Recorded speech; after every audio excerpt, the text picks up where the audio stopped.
hoy explicaremos el estándar 72, comparar las desamortizaciones de Mendizábal y Madoz.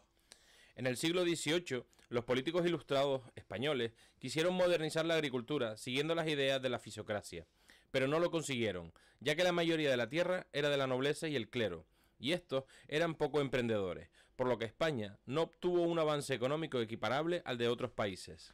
Para aumentar la rentabilidad se debía invertir en maquinaria, abonos, métodos de cultivo y mercados para comercializar. Los terratenientes vivían de las rentas del campo y nunca se dedicaban a modernizar los cultivos en sus tierras. Muchas tierras pertenecían a los municipios y eran improductivas, aunque servían de complemento a las economías de las clases más desfavorecidas. Las desamortizaciones nacionalizaban las tierras para, posteriormente, venderlas en lotes en pública subasta. Lamentablemente, las tierras se vendieron a precios inaccesibles para la mayor parte del campesinado español, siendo adquiridas principalmente por la nobleza y sobre todo por la burguesía, que, como apunta el profesor Josep Fontana, también carecía de una mentalidad que trascendiera la rentista. Hubo intentos desamortizadores previos. Los objetivos para autores como Raymond Carr, Ana Guerrero Latorre o Javier Paredes se pueden clasificar en fiscales, resolver los problemas de la hacienda en medio de los conflictos carlistas y de un Estado deficitario; políticos, crear una clase burguesa identificada con el Estado liberal; económicos, hacer de la agricultura el motor de la modernización de España para poder solicitar créditos para el Estado; y por último, sociales, restar apoyos al carlismo y rebajar también las tensiones en el campo. Este movimiento cabe destacar que provocó una gran disconformidad social, además de romper relaciones con la Iglesia. La desamortización de Mendizábal, 1836-1851. Se realizó durante la regencia de María Cristina de Borbón, de 1833 a 1840, durante la fase progresista de la misma, de 1835 a 1837. Fue básicamente sobre la propiedad eclesiástica, manos muertas, afectando a bienes de órdenes religiosas y al 15-20% de las tierras cultivadas del país. No logró cambiar la estructura de la propiedad de la tierra y surgieron grandes latifundistas burgueses, que siguieron sin introducir mejoras técnicas, sino que mantuvieron la mentalidad rentista. Subió el precio de los arrendamientos y los campesinos se convirtieron en jornaleros, que trabajaban en duras condiciones laborales y salariales. Tampoco logró sanear la hacienda, como pretendía, ya que permitió el pago en vales de deuda pública, a un precio inferior al real.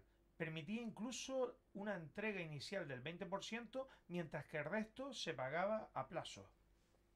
Continuó durante la regencia de Espartero, 1840-1843, pero se paralizó durante la década moderada, 1844-1854. El concordato con la Santa Sede de 1851 pone fin a la desamortización. La desamortización de Madoz, 1855-1924. Se realizó durante el bienio progresista y la finalidad era amortizar la deuda y sufragar la construcción del ferrocarril.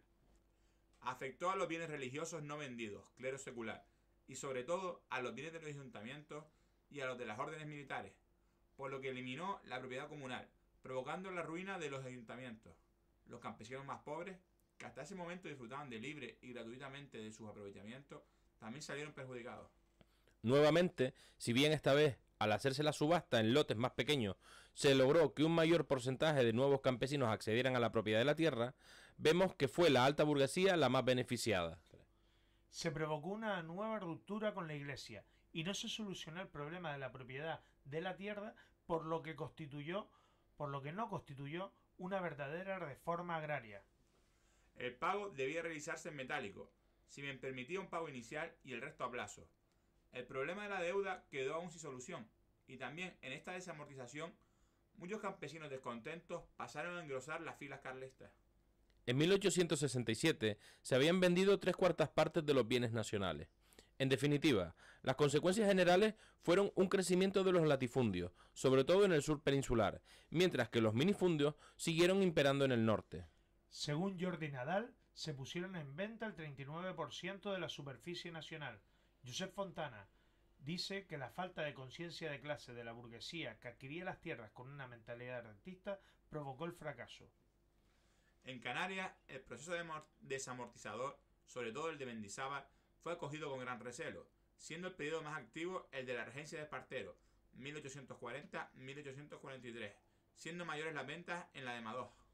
Las desamortizaciones en Canarias no disminuyeron el poder de la terratenencia histórica y conservaron el predominio de las formas de explotación de las tierras con atributos feudales.